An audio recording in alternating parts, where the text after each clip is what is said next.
I'm Miwa Messer. I'm the producer and host of Poured Over, and I am so happy to be with Margaret Wilkerson Sexton this morning. She is the author, obviously, of The Revisioners and A Kind of Freedom. Her third book, On the Rooftop, is just out. And part of my very good mood is because I spent the morning listening to Dinah Washington because of On the Rooftop. And I spent a lot of last night listening to Ben Webster. And now, Margaret, I'm convinced I need to start every morning with Dinah Washington because of you. I love it. And I want to do the same thing. I don't think it occurred to me that outside of the research process, I should be doing the same thing. It was such a treat. Oh, that makes me so happy. This book, though, On the Rooftop, is slightly different from the earlier books. You have an NAACP Image Award for The Revisioners. You were longlisted for the National Book Award for A Kind of Freedom. And this book, I think, is a little different in a lot of ways. So would you set this up? Would you set up On the Rooftop for listeners, please? Sure, I would love to. And thank you so much for having me, by the way. In On the Rooftop, we meet Vivian, and she's a widowed mom of 3 girls who are approaching womanhood. And she's come to San Francisco from Louisiana. She's escaped the Jim Crow South, and yet she's escaped it, and yet it's still very present in her memory and in her mindset. And she's poured all of the fear she has around the insecurity of her past and around being widowed unexpectedly. She's poured all of the uncertainty she's had around that into these girls and specifically into them achieving this dream of stardom as a singing sensation group. She gets this news that maybe there's a path for them to stardom, one that she's only dreamed of, but that's now materialized, maybe. And she takes this news back to the girls, and she learns that the girls aren't necessarily in agreement with her and with her vision. And, there's the whole journey that you'll see the girls undertake as they decide what they want to do, if they want to do that, if they want to do something else. And then more centrally, there's this journey that Vivian's going to go on to find security within herself. We're in San Francisco in the Fillmore District in the 1950s. Yes. So they've come over and through the Great Migration, there are many, many Blacks who have migrated here from the South and from other areas of the country. And they've come with all of this optimism and all these dreams for racial equality, which of course they learn very soon isn't going to be as realized as they had hoped. But the optimism is still there as we open this book. And they've brought their culture with them. So although they're in San Francisco, there's this rich, textured Louisiana aspect of the book. In many ways, it felt like I was writing about New Orleans again. And then there's this jazz era aspect of it. They're surrounded by music. They're immersed in it. It's during the Harlem of the West, as I learned. It was described in my research. You really feel the optimism and the musical satisfaction and fulfillment and the hope and the electricity of everything that's going on in this time. You can really feel that in this small community in the Fillmore in San Francisco in the 50s. And we'll also see, as the book goes along, we'll also see, not only Vivian's dreams and not only the daughter's hopes, but also this community start to potentially be threatened. So, your earlier books obviously were set in New Orleans, and Vivian does have a foot back home in a way. I mean, she has her memories. She grew up there. But why this moment in San Francisco? I always wanted to base this book on Fiddler on the Roof. I had this idea, really before any of my other books came out, that I would at some point write a book based on Fiddler on the Roof. And the idea came from my mom, to be honest.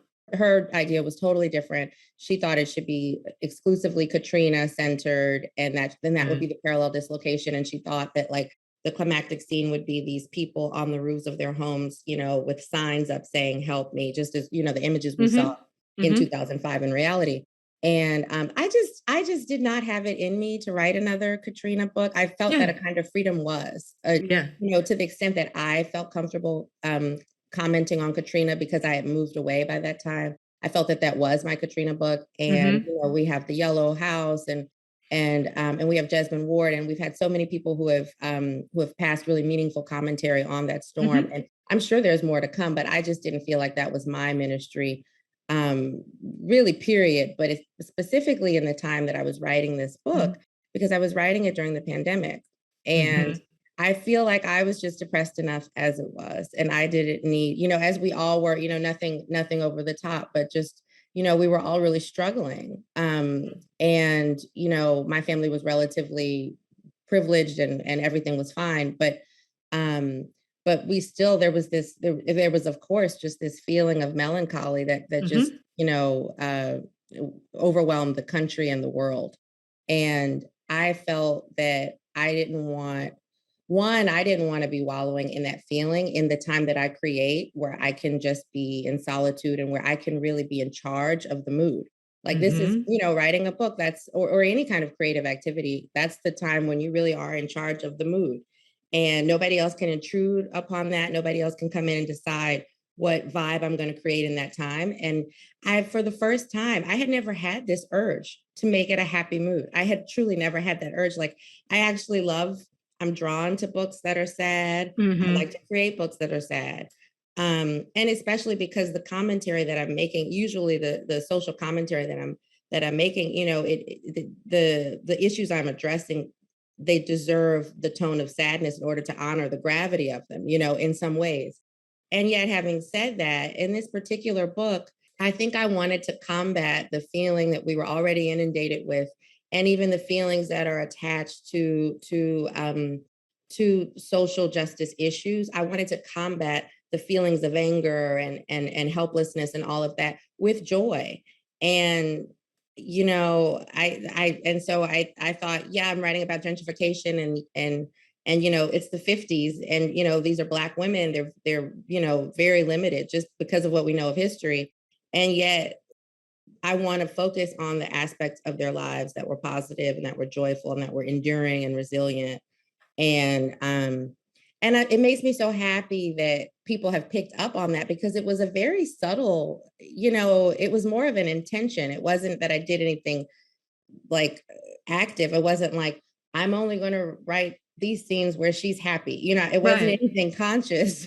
Right. It was just a subtle intention. And so it makes me so happy that people are actually like picking up on the tone. It's an invisible piece. I love Vivian and her daughters, Ruth and Esther and Chloe. You as the writer, you shouldn't be picking favorites, but as I said to you before we started recording, Esther is my gal. I love that. I'm so fond of her. And it's partially because she's a bookseller and, we like to hang out with each other. But she's also wrestling with so much, and we'll get to each of the sisters without revealing too much, obviously, because we don't want to spoil the book. And then there's, of course, Chloe, who is the baby of the family. But how did On the Rooftop start? I mean, you talked about wanting to write Fiddler on the Roof, but did one of these women show up first? I mean, these characters are so good. These women are so good. Thank you. That's a good question. How did they show up? Well, I had to find this parallel displacement, because I was truly trying to set it up like a Fiddler on the Roof, right? In conversation with Fiddler on the Roof. I was considering creating a parallel displacement, like something that hadn't really happened at some point in history. And just, I was actually toying around with like creating this Black commune that had come about like post-Civil War and had never been touched by any other culture or race. But it just became too much of a project. And I just didn't want to use my creative energy in that way. So I started researching, and I found out I had no idea that there was a Harlem of the West. I had no idea that the urban renewal project had happened. I had no idea that thousands of Black people had been displaced from the Fillmore. Of course, I live in the Bay Area, so I've seen the impact of that, but I didn't know how far back it traced. Right. And so once I learned about those components, the Harlem of the West, the huge infusion of jazz, the infusion of Southern culture in this community that it recently moved for the war, it just kind of fell together. It's one of those things, it happens all the time where the pieces just fall together and it becomes very clear. Like I felt like somebody had given me a gift in a way, because, just having those, they're like landmarks, to anchor me in the book, like the culture, the jazz, they add so much texture. And so just knowing that all those pieces could fit together and create, the parallel that I was looking for. And I'm trying to remember if Vivian came to me first, and I'm sure that she did. Right, I mean, I'm sure that she did. She's such a formidable character.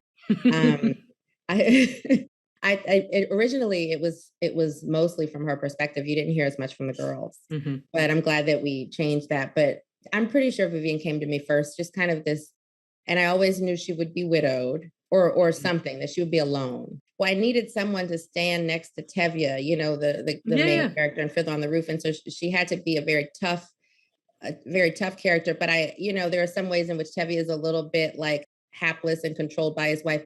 I couldn't have that for her. And so I needed her to have blind spots too, though, because she clearly does, to have like really believe that all this was going to go the way she planned it, just by virtue of the fact that she wanted it.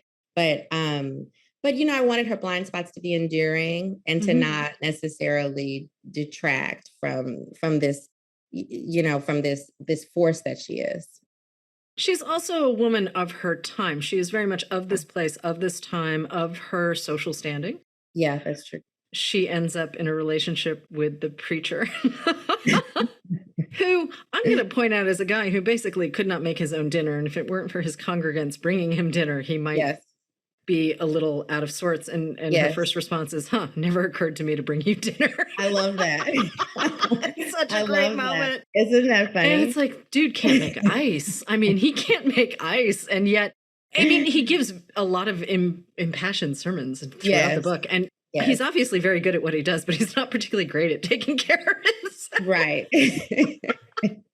And here's Vivian like, well, I guess I'll feed you. I guess I'll take care of it. But she has had the great love of her life. Her husband, Ellis, the father of her 3 daughters, Ruth, Esther, and Chloe, and he has died. And they have some harrowing stories from escaping Louisiana, obviously, in a period of, horrible time in Louisiana's history. And so here she is in San Francisco, and she's not quite a stage mother, but she sort of is. Isn't that funny? Because it's the setting of it and the context of who she is. It's interesting to position her as that. But no, I that's one of the things I think is interesting about the book is that, someone could read it in this contemporary period and identify, at least some aspects of her behavior and relate to it, although of course this precedes that phenomenon in some ways. My brother is a professional tennis player. My mother is his manager. So, I've learned a lot there. And, again, it's almost all positive. Like it's outstanding that Vivian even has the capacity, especially at this time, especially, because of what we know about history and who she is as a Black woman. It's amazing that she has the capacity to dream about this and then to also just to set it in motion. And that's sort of how I feel about my mom. My mom was born in 1959 in Louisiana. And yet she just, so in some very severe limitations and yet she doesn't ever limit herself. It's like, whatever dream comes to her, she's going to figure out a way to make it happen. And she's relentless with that.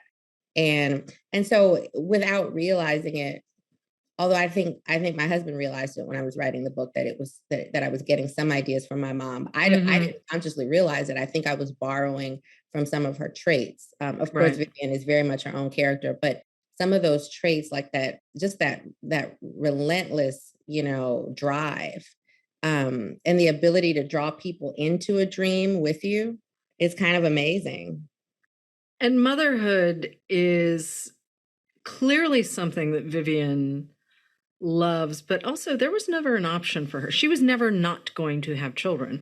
And she was never not going to get married. Like that was always just going to, and again, we're talking about America in the 1950s. There were not, you could be a nurse, a teacher, maybe a secretary. Like you didn't, if you were a woman, you really didn't have a lot of options. There was also housekeeping and things. Really, you were stuck. You were really, really stuck. And so here's this woman who's kind of like, well, actually, my daughters don't have to live like that. And yet her oldest says, I know. This is not for me. And we think, okay, that's great. Ruth, choose your path. That's great. Yeah. You can do, and she marries a drip. I'm sorry, he's a drip. Jerry's a drip. And it's interesting because I, reading it in 2022 and, from, with hindsight and with like all this new age parenting stuff, I'm like, oh, Ruth should be able to do whatever she wants. Like you said, Right. It's her life. Right. Why should she have to? Yes, it's stardom, but it's almost noble that she doesn't want to chase that Right. path. But yeah, when you think about it from the perspective of Vivian, who has escaped these harrowing circumstances, and all she wants to do, and all she knows how to do to protect her children is to pass this dream along to them, and just have them accept it. It's almost like, I'll do the legwork for it. All you have to do Right. is accept it and show up. And they're not even meeting her there. And I think, I've said this before, but I think it really has nothing to do with the singing. It's just about, how can I keep these children safe? How can I keep myself Right. safe in a world where it's just impossible for a Black woman in this time period, who's paying attention to circumstances, to feel that sense of safety? And and I know that from my own experience, and I know that from the past. This is from Vivian's perspective. I know she would know that. And the only thing that she feels that gives her that anchoring is this: they're not going along with it. Well, and Ruth, too, was sort of a second mother to her younger siblings, because Chloe was, as some people might call her, the dividend. She was a surprise baby. And here's Ruth as a very young girl trying to help take care of her two younger siblings because mom's working. And mom, has some strange shifts sometimes, and Ruth has to be. So in a way, mothering a tiny person is not as alien to Ruth at her age as it might be for some. That's true. It's interesting that, because in some ways you would expect that because she's done it and she's had to do it, she would be so eager to be free of any kind of the burden of that kind of role. But I think what Ruth has never had, and what she's always wanted, is this traditional family. And I think that Ruth has been. It's interesting because I think Vivian wishes she could have the opportunities that Ruth had, being born a generation later. And having this mother who has the capacity to have these dreams materialize. I think Vivian wishes she could have that. But I think Ruth has been watching Vivian with a sense of awe, just for who she is, just for being, just for working in a hospital, just for being a mom, just for showing up every day, just for being that maternal presence. And it just is interesting that, like, the things that you despise about yourself, other people are watching, and they actually appreciate you for it. And that's how it is with that dynamic. Ruth would want to be like her mother. She would just want that father figure there as well. And for Vivian, I mean, I think that's the least remarkable thing that Ruth could ever aspire to do. Which brings us to Esther, the middle sister, who, unlike Ruth, really does want to be on the stage, and she's just not quite there. She's the one who's sort of singing over here when she's supposed to be singing in the other direction. She has the desire. She doesn't quite have the talent. And she's working in a bookstore, but she finds her own path. And her journey is particularly fun for fellow bookseller. Yes, I'm talking about a fictional character, as if, she's standing down the street from me. But I mean, it is, when you think about the interchange between words and music and words on the page, I mean, it's all of a piece. And Esther does have to step away to find essentially her voice. Yeah. And it's interesting. I didn't always have it that she didn't have the skills. That was a new development, very new, actually. They all have these different paths, and they're all so distinct. So, like, one is really gifted at it. Ruth is really, really gifted. If she wanted to, she actually could do it, but doesn't want to. And then you have Esther, who, of course, has this old resentment toward Ruth anyway. And then compounded by the fact that if she had half of Ruth's talent, she could take off with this. But I love that the gift in her incapacity is to lead her to something that she actually can excel at. And I don't know that she even would have envisioned that for herself, that there was something out there that she could excel at. It's funny. I think it was just so natural to her to have the gifts of writing and to have the gifts of reading. And I don't think because it was so natural, I don't think she thought of it as anything remarkable enough to pursue. And then, of course, she has her mother who would never dream of applauding that. So the only way that she would ever get applause is through this precise path. And Esther's the type of person who swears she doesn't need that. She swears she doesn't need that applause and that recognition, but she does. And so she ends up, trying to do what her mother wants her to do, even though if you ask her, she would say she has no regard for her mother's wishes, and she has no respect for her mother's dreams and all of that. It's interesting. I see why she was your favorite. I feel like yeah. And I really don't think I do have a favorite, but Right. I see why she was, because I feel like her journey was just so satisfying. She'd really been through so much. And you know, I think her journey was one that you really don't see coming. And I didn't see it coming as the writer. This is not a story to be rushed. I will tell you, like, just reading through, and of course I had my soundtrack, as I explained at the top of the show, but I love that. This is not a story to rush. These women, and we're coming to Chloe because Chloe, a lot happens for Chloe too. These women are all very distinct, and their relationships to each other are all very distinct, and yet all of them are very clearly Vivian's daughters. Yeah, that's true. It's really great. They are clearly siblings, and they are clearly Vivian's daughters, but this isn't a novel to rush through. This is not, it's not a slow read either. It's just very deliberate. It's very deliberate, and they will tell you their stories as they tell them, and it's really kind of a pleasure to sort of stroll through this book, which brings me to Chloe, who surprises everyone because it turns out Chloe might have more ambition than anyone, including mom. Right. Surprise baby. Surprise baby has more ambition than anyone. Right. Isn't that amazing? And that was a surprise. It's kind of like when you have family who, you know, you're 45 and yet when they see you, they still treat you. It's not even that they still treat you like you're 12. They still think that you're 12. Like they have not been able to parse it together in their mind. So that's how I feel about Chloe. She's never really viewed accurately until she meets this person who hasn't been a part of this community. And, you know, not necessarily the most reliable voice, of course, as we learn, but at least, you know, this person sees her, and at least he's, you know, he seems good intentioned. And I think the draw for him, though, is just that he sees her. I think she's been hiding behind those two sisters, not consciously, inadvertently hiding behind those two sisters and her mother. And also just the community, just the idea of having grown up with the same people and seeing the same people every day. They boxed her in and she can't get out. And then this person sees her, and it kind of just, you know, she has been seeing herself too. And it just awakens her to what she's been seeing. The backdrop of the music and the community. And also, I will say, there may have been some snacking as I was reading On the Rooftop, because there are many, many meals that makes in Vivian's basement. And I was like, I think I need a snack. Because she's raising money. I mean, her daughters are performing in her basement. It's an after hours club. Yeah. And she's, you know, she's feeding the community, but they're paying for it. Yeah. And that's a thing. They used to do that. Absolutely. Yeah. Underground economy is real. Yeah. Yeah.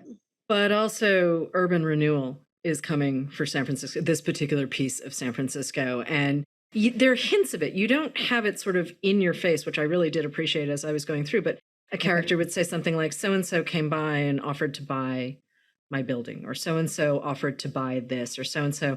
And you can see the community sort of wrestling, because in some cases, the money is more money than they've ever had in their lives. And on the other side, there are some characters who are like, well, where am I going to go? I can't. This is all I have. This is my family's legacy. This is it. And that sort of push and pull of what happens. And ultimately, we know what happens. The city won and the development happened. And it happened. You know, it happened in New York, and it happened in Boston. It's happened everywhere. Mostly to the detriment of brown and Black communities. That's right. And to have this sort of looming over them, and yet you've still written a very hopeful novel. Oh, that makes me happy, because I do feel like it was definitely a goal. My other books are of course also about social issues, particularly ones affecting Black people, and I'll probably always do that. That's just where my attention goes. But it wasn't conscious. It wasn't that I sat down and thought, I need to make this book happier, because I don't even know how to do that. I couldn't tell you how I did that. When I was writing this book, I think I just wanted to feel more joyful than I was feeling in 2020. And that's when I started writing it. And And I think that somehow carried over. So it was like, yes, there's this looming threat coming, and it's not to undermine the severity of the threat and Right. the reprehensible nature of the threat. I don't want to do that at all, because we know what it did, and we know what it continues to have ripple effects. Right. It's not to say that it wasn't important, but it's more to say, I know about that. I don't want to spend my energy right now on that. I want to create something that's going to be like a solace for people who have experienced something like that. I do think some of this was conscious, because I remember thinking at one point, what kind of book would I want to be reading during a pandemic or after a pandemic? Right. And I just didn't want to feel any more of what we were feeling, you know. It was also nice to see the sisters have success. I mean, they are a draw at the Champagne Supper Club. This is not just their mother sitting around and saying, you know, practice your scales. They're living in two separate worlds. There's the world when you go home and you're with your sisters and you're in your house coat and you're doing your hair and you don't have to wear a girdle. I am so glad you and I are not alive in an era where we have to. Oh. I mean, you can imagine, you wrote the book, but the whole girdling No, I'm glad that's in our rear view. Yeah. I am very happy that's in the rear view mirror, but they have success. They know how to operate. I mean, Vivian knows how to talk to the man that she thinks is going to represent. Like, she has not just fallen off the turnip truck and decided that her daughters need to be famous. She's like, no, they have this talent. I'm going to grow it. Let's make sure that we have success that is ours. Yeah. There's no point where Vivian is saying to her daughter, you've got to get married, you've got to have babies, you've got to do that, yes, she wants them to have singing success, but that's not what average folks do in this community.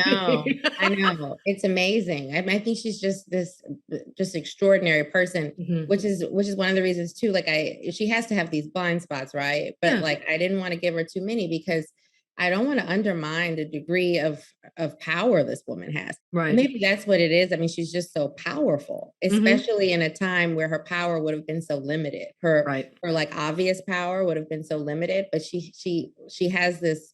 I mean, Vivian is a nurse, for instance, in the 50s, you know, in San Francisco, which again is extremely extraordinary. So she's always had the drive that gives her the capacity to materialize these girls' successes. It has affected her in other ways as well. She's doing pretty well as a single mom, a widowed mom. Yeah, it almost feels like the girls are trying to take her backwards, because some of them, at least, because you know her vision is just so very you know, prescient, and it's so ahead of her time. It's like I really enjoyed writing that, because I think maybe for the first time, and I'm trying to think about my other books, maybe that was one of the first times where I could actually like sit with a Black woman I was writing about and have her be in that power, and it wasn't ever taken from her. Like, it really wasn't, you know. That's part of what makes On the Rooftop different from the other books. I mean, I love the structure where everyone gets their everyone gets their turn at the mic. Yeah. Everyone narrates their piece. And I think it's important to be able to sit in their heads. I mean, a close third is always fun to read, right? Close third person is always fun to read. But I really did appreciate being able to sit. I think you can go deeper in some cases. There are some backstories that happen that I think it's really important for each woman to be able to narrate. And also, everyone has a dude, and some of the dudes are better than other dudes. And I mean, I do love the preacher, even though he can't make ice. He really does love Vivian, and he sort of pushes her to say, hey, listen, you know, you keep disappearing on me. Yeah. And I can imagine for a man in the 1950s to be able to say, hey, listen, you keep disappearing on me.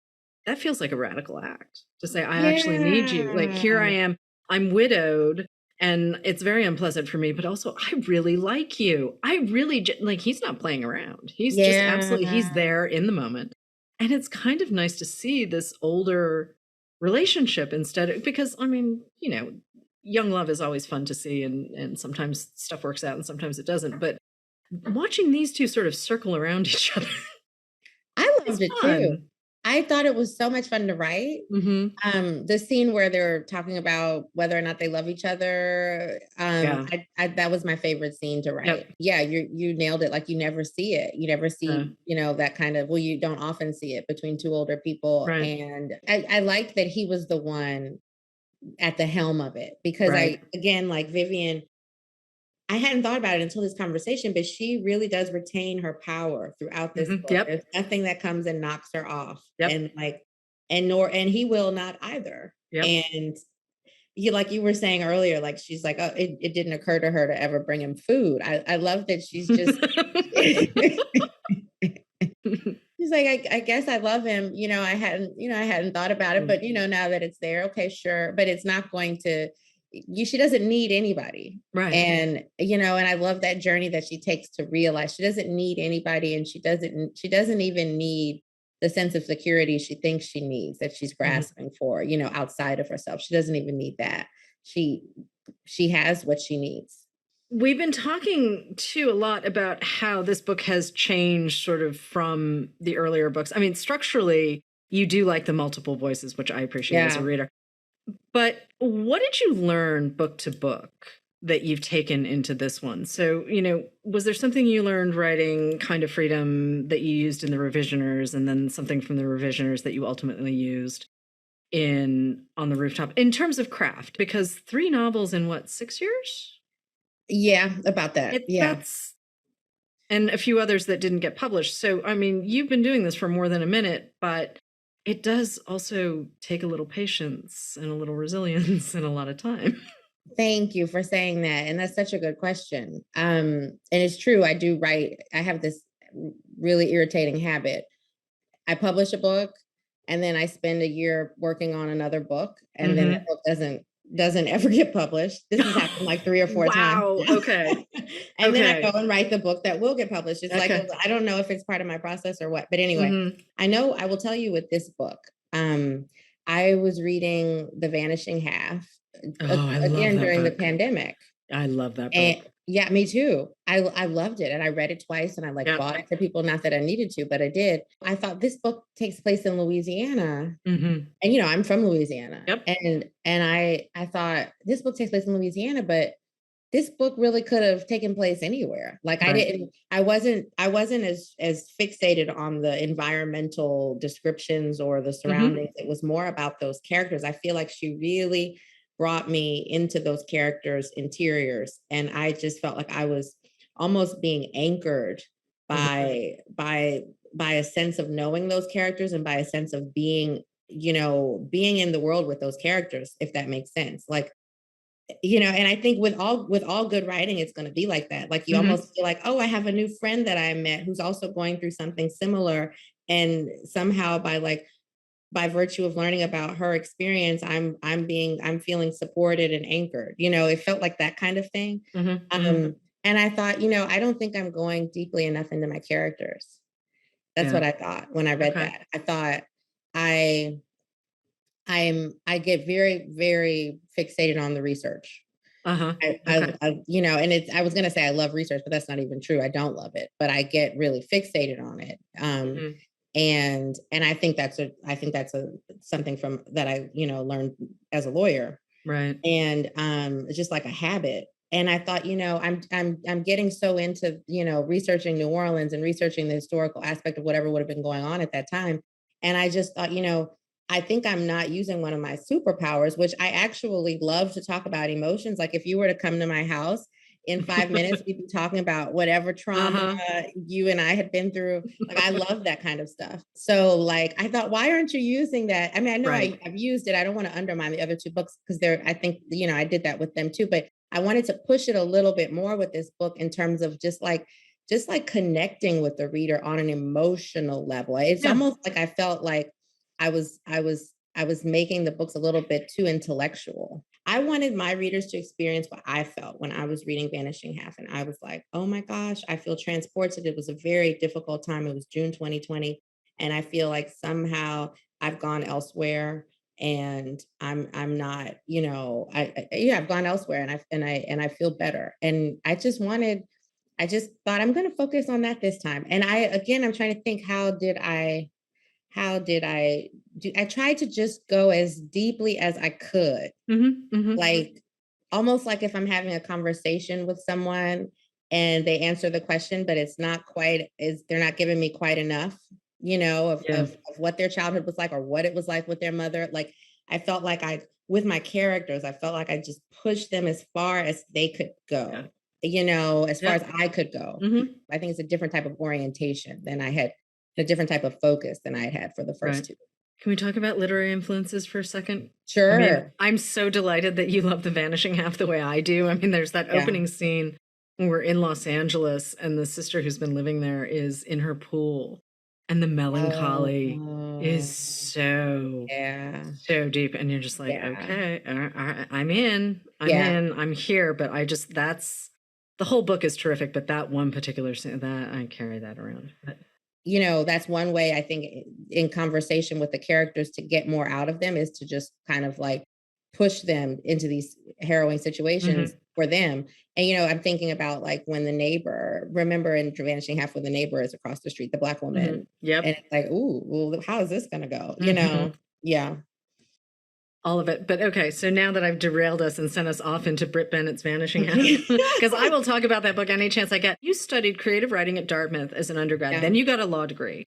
And then you decided, maybe not so much with this lawyer thing. But I mean, you've always sort of been reading and writing and thinking about this. And so let's talk about some of the big names who made Margaret Wilkerson Sexton who she is as a writer. Yeah, well, of course I'll say Toni Morrison, and that's true. I mean, she was a beacon for so many of us. I'm thinking especially when I was in high school and I would see her on the cover of magazines. I'm thinking particularly Time magazine. It was just I mean, of course we also have Alice Walker, who would have been a beacon at that time as well, but I think just because at that particular period Toni Morrison was so very prominent and was coming into even greater prominence. I think that was the first time I thought, oh, there's a path here that I can visualize. Edwidge Danticat is another huge. Love. Yeah, I read her first novel, and I felt like, oh, this is something to aspire to, and it felt like the kind of writing I would do if and when I started writing. That's what it felt like. Like this is the style I would want to take on. One of the styles I would want to take on. I love Octavia Butler, and she was a huge influence for the revisioners, especially. Oh, totally. I love Edward P. Jones. I love Jamaica Kincaid. I'm looking at the Candy House behind you. I love Jennifer Egan. I love Elizabeth Strout. She's another one who like all of her books. All of her books, the things that she does on the page. And you realize who's Olive Again with all of the, for want of a better term, all of the Easter eggs in Olive Again where characters pop up again. And I'm like, oh, there you are. I know. It was great. It was really great. I just feel like she's describing humanity for me. It's almost like I'm reading some kind of spiritual text. Yeah. You know what I mean? Like that's going to be my guidepost for humanity now. Like, oh, that's why I did that. Oh, that's why these people would do this. Yeah, I learned so much just even independent of the literary from her. So many. I mean, this is such a tough question because it's like your favorite song. It's like, I don't remember, but but yeah, there are so many. I'm loving the people that are coming up now, like, the more contemporary people that I look up to, like Nafisa Thompson Spires. Tayari Jones is not coming up. I mean, she's been here forever. And I've read each of her books at least once. Did you read Disha Philia's Secret Lives of Church Ladies? Secret Lives of Church Ladies. Yeah. Oh, wow. I mean, yeah. That, like, electrifying is not a word I love to use when I'm describing books, but I know. It is so appropriate for that collection of stories. It is that first story. Wild. Yes. That first story alone, but the entire thing. And I'm just, absolutely. And what she does, and the the entire collection is so tiny. And it's amazing. It's amazing. It really is. And I taught that book and my students were like blown away. I don't know if I taught it basically as soon as it had come out. So they hadn't read it yet. And they were just like, oh my God. But that first story, it just sets the tone. It's like, oh, this is going to be doing something completely different. The other thing is, too, I was thinking about Edward Jones this morning because it's been a minute since... That's so funny. I think Anne Hagar's Children, right, was the last... Yeah. All Aunt Hagar's Children. Yeah, and that was 2006. So. And I was like, wait a minute. I mean, listen, he's Edward P. Jones. He can do whatever he'd like. Another thing. But I'm kind of like, maybe he's just hanging out. I don't know. Well, you know what I always say, I which is crazy, but I always remind myself of this. Did you know that it took him 6 weeks to write The Known World? I had heard that. And is that true? I mean, I don't know, but I hope it is, because I love the idea, because that is one of the most perfect story collections in the English language. and the fact he said it wasn't that I didn't, it wasn't that I'm some kind of like phenom and I wrote in 6 weeks, although obviously he is, but it was like I had just been thinking about it for decades. Right. And the idea that you can like do a lot of the work of a story in your mind is fascinating to me. Mm-hmm. That's another thing I'm going to try to do more of in the future. Is just like think about it more before I start. And then I'm also really curious about like having one person carry a narrative, just like from start to finish. I have not done that before. Right. And also just across generations, like, folding generations into one person's life and just seeing how that would look. I would like to do that the next time. Well, I'll follow you anywhere. So I'm just going to take that all as signposts. Total signpost for whatever may come next, whenever it shows up. Oh, Margaret, this was so much fun. I get to start my day with Dinah Washington. I get to end it with you. This was excellent. Can we do this again, please? I would love to do it again. This was amazing and such an honor, truly. Well, thank you. Thank you. And On the Rooftop is out now. Hello, readers. It's time for another TBR Top Off, where we recommend books for you to pick up when you come in for your copy of On the Rooftop. I'm Becky. And I'm Mark. And we're coming to you from our home store in Westchester, Ohio. And if it's all right with you, I'm going to get started. Yes, go for it. Wonderful. Thank you. So when I thought of a book to go along with On the Rooftop, I was kind of concentrated on that mother-daughter dynamic. And so I thought of Amy and Isabel by Elizabeth Strout. Oh, yay. So you are probably familiar with Elizabeth Strout from Olive Kitteridge. But this was actually her debut novel, and it is the story of Isabel and her daughter Amy and their small town in Maine, and takes place kind of over one very hot summer. We get to hear both women's points of view, and it's a very kind of typical, I guess, story in that it's mothers and daughters who look at each other very differently. And so those things are definitely brought to light. Isabel moved to this small town about 15 years ago when Amy was an infant, and she moved here just to start over, not knowing a single soul. Now we fast forward 15 years later. Amy is now 16, and Isabel is pretty much the same person that she was when she first got there. Very self-conscious, very lonely. She works as a secretary in an office of other people, but just keeps her distance.